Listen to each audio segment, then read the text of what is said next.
कल्याण डोंबिवली महानगरपालिका निवडणुकीनंतर राजकीय समीकरण स्पष्ट होत असून शिवसेना शिंदे गटाने बहुमतांचा जादू आकडा गाठला आहे.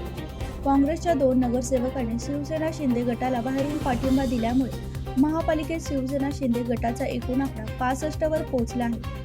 त्यामुळे महापालिकेतील सत्ता स्थापनेला मार्ग आता मोकळा झाल्याचे चित्र दिसत आहे. महापालिकेतील विद्यमान संख्याबळ पाहता शिवसेना शिंदे गटाकडे 53 नगरसेवक आहेत. याशिवाय महाराष्ट्र नवनिर्माण सेनेचे 5 नगरसेवक, उद्धव ठाकरे गटाचे 4 नगरसेवक, शरद पवार गटाचा 1 नगरसेवक आणि काँग्रेसचे 2 नगरसेवक निवडून आले आहेत. काँग्रेसच्या पाठिंब्यामुळे शिवसेना शिंदे गट बहुमतांच्या पुढे जात मजबूत स्थितीत पोहोचलेला आहे.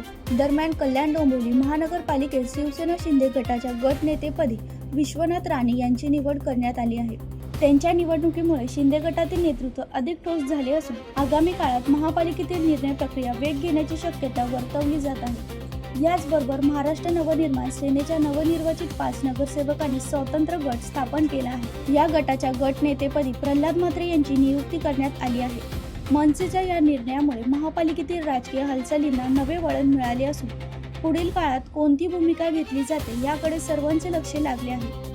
एकूणच कल्याण डोंबिवली महानगरपालिकेत शिवसेना शिंदे गटाची पकड मजबूत झाल्याचे स्पष्ट चित्र दिसत असून येत्या काळात सत्ता स्थिर होण्याची दाट शक्यता निर्माण झाली आहे. ब्युरो रिपोर्ट, जनशक्ती, कल्याण.